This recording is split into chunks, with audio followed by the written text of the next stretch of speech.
संगठन चलाना हमारा उद्देश्य नहीं है। उद्देश्य के लिए संगठन चला रहे हैं, संगठन चलाना हमारा उद्देश्य नहीं है। खास बात बता रहा हूं आप लोगों को, संगठन चलाना हमारा उद्देश्य नहीं है। उद्देश्य के लिए संगठन चला रहे हैं। उद्देश्य क्या हमारा? आजादी हासिल करना। तो आजादी हासिल करने के लिए 50 संगठनों को हम खड़ा करने वाले आपके जिले में, और एक संगठन अगर 100 लोग भी आ गया हमारा, केवल ढांचा राउंड नहीं तो 5000 लोग सड़क पर उतर जाएंगे, तो इससे बहुत बड़ा मैसेज जाएगा आपके जिले में, पूरे राज्य, पूरे देश भर के अंदर में। क्योंकि इसलिए ऐसा होगा क्योंकि संगठन का एक सिद्धांत होता है, ना कहो से दोस्ती ना कहो से बैर, ना कहो से दोस्ती ना कहो से बैर। हमारे और आपके बीच में केवल मात्र एक ही रिलेशन है, और वो रिलेशन है ऑब्जेक्टिव रिलेशन। हमारे और आपके बीच, मैं गया के रहने वाला हूँ, आप रोहतास जिला के रहने वाले हैं, हमारा आपसे कोई संबंध नहीं है। हमारे आपकी खेती में हमारी कोई प्रॉपर्टी कोई हिस्सेदारी नहीं है, आपकी संपत्ति में हमारी कोई हिस्सेदारी नहीं है। है क्या? नहीं है। तो फिर है क्या? हमारे और आपके बीच में रिलेशन क्या है? तो केवल मात्र और एक ही मात्र रिलेशन है, वो रिलेशन है ऑब्जेक्टिव रिलेशन। हमारा उद्देश्य, आपका उद्देश्य एक ही है, आपका लक्ष्य, हमारा लक्ष्य एक ही है, आपका विचारधारा, हमारा विचारधारा एक ही है। इसलिए ऑब्जेक्टिव रिलेशन से बड़ा, ब्लड रिलेशन से बड़ा रिलेशन होता है ऑब्जेक्टिव रिलेशन। ब्लड रिलेशन से बड़ा होता है ऑब्जेक्टिव रिलेशन। इसलिए आपके उद्देश्य के अनुकूल आपका जैसा विचारधारा है, विचार के अनुकूल आपका व्यवहार होना चाहिए, आपका आचरण होना चाहिए। विचार परिवर्तन ही आचरण परिवर्तन है। विचार में परिवर्तन किए बगैर आप आचरण में परिवर्तन करने की उम्मीद रखते हैं, ये नासमझ वाली बात है, ये नासमझी वाली बात है। अगर आप समाज की आचरण में, व्यवहार में अगर परिवर्तन चाहते हैं, उसका मौलिक परिवर्तन है विचार परिवर्तन। दुनिया में हर तरह का परिवर्तन का मूल परिवर्तन है विचार परिवर्तन। जो भी काम करना चाहते हो, बगैर विदाउट विचार परिवर्तन किए बगैर आप करना संभव नहीं है। बुद्ध ने कोई हथियार नहीं चलाया, बुद्ध ने कोई जिंदाबाद मुर्दाबाद नहीं किए। बुद्ध क्या किए? बुद्ध अपने जीवन के अंत तक एक ही काम किए, केवल लोगों को विचार में परिवर्तन करने का काम लगातार। जिस दिन उनको मौत होने वाली थी उस दिन भी यही काम किए, केवल विचार परिवर्तन का काम करने किया। इसलिए साथियों, जो लक्ष्य हम लोग लेके चल रहे हैं, वो लक्ष्य को पूरा करने का एकमात्र उपाय, एकमात्र तरीका है, वो है विचार परिवर्तन। थोड़ा पेशेंस वाली बात है, थोड़ा धैर्य रखना पड़ेगा, जल्दीबाजी काम नहीं है ये। हजारों साल का गुलामी इतना जल्दी खत्म होने वाली नहीं है, मगर पेशेंस की बात है। बड़ा काम करना, पेशेंस रखना पड़ेगा। हमारे लोग, बहुत सारे लोग इस समाज के बीच में है जो बहुत जल्दी चाहते हैं, जल्दी होना चाहिए, जल्दी होना चाहिए। और कौन बोला मुझे जल्दी होना चाहिए? बिहार के एक बड़े नेता जो केंद्र में कैबिनेट मिनिस्टर भी रहा, उपेंद्र कुशवाहा जी का नाम सुने आप लोग? उन्होंने मुझे कहा कि जल्दी करना चाहिए वाम से।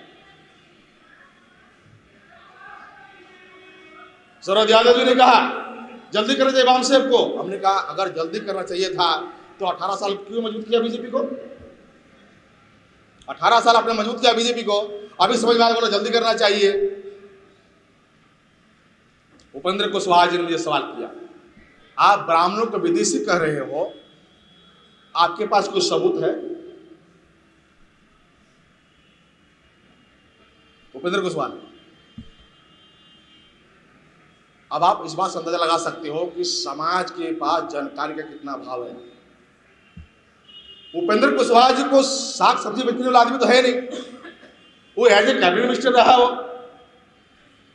और ऐसा कहा जाता है कि बिहार का बहुत सूझबूझ वाला नेता है वो, उनको पता ही नहीं कि डीएनए के आधार पर ब्राह्मण विदेशी है। तो उन्होंने मुझे कहा आपके पास कोई डॉक्यूमेंट है, ब्राह्मण विदेशी है? हमने कहा कुशवाहा जी आपके पास कोई डेट बर्थ सर्टिफिकेट है, आपका जन्म कहाँ हुआ इसका सर्टिफिकेट आपके पास में है? बोला नहीं है। तो फिर बीजेपी क्या बोले, बीजेपी कह रही है जिसका नहीं होगा वो एनआरसी की लिस्ट में आ जाएगा। बीजेपी का एजेंडा है एनआरसी का लिस्ट।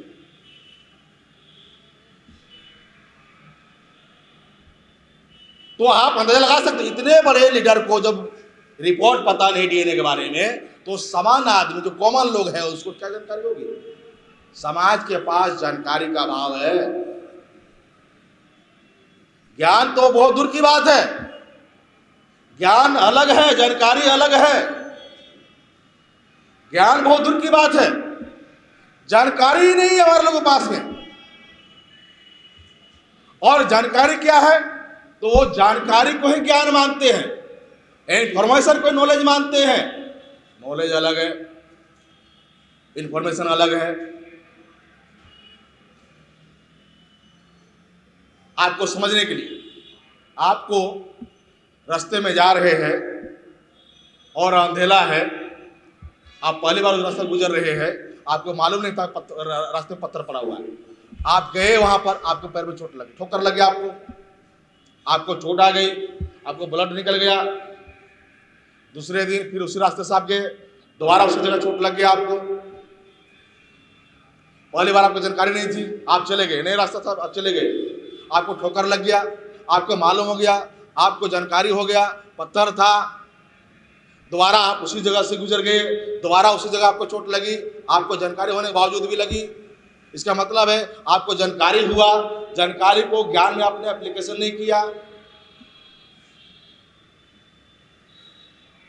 जानकारी अलग है, ज्ञान अलग है। ब्राह्मण कहता है प्राइवेट में कि हम ब्राह्मण लोग जो राज कर रहे हैं इन लोगों पर हजारों साल से, हम इसलिए राज नहीं कर रहे कि हम बहुत ज्यादा विद्वानता लोग हैं। वो कहता, ब्राह्मण कहता है कि हम ज्यादा बुद्धिमान लोग, ज्यादा विद्वान लोग हैं, इसलिए हम राज नहीं कर रहे, बल्कि राज इसलिए कर रहे हैं कि ये लोग अज्ञानता लोग हैं, ये अज्ञानता लोग हैं, इसलिए हम राज कर रहे हैं। जिस दिन ये ज्ञानी हो जाएगा उस दिन तो हमारा क्या दशा होगी उसको तो वो इमेजिन भी नहीं कर पाएगा क्या दशा होगी। इसलिए अगर आपका जीवन में कोई अगर लक्ष्य नहीं है तो मेरी आपसे आग्रह है कि एक लक्ष्य बनाइए और लक्ष्य के लिए जिंदगी जीजिए।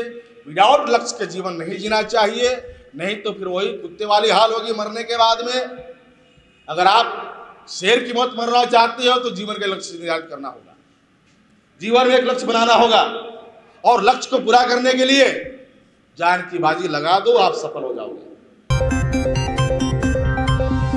Snow Music Studio.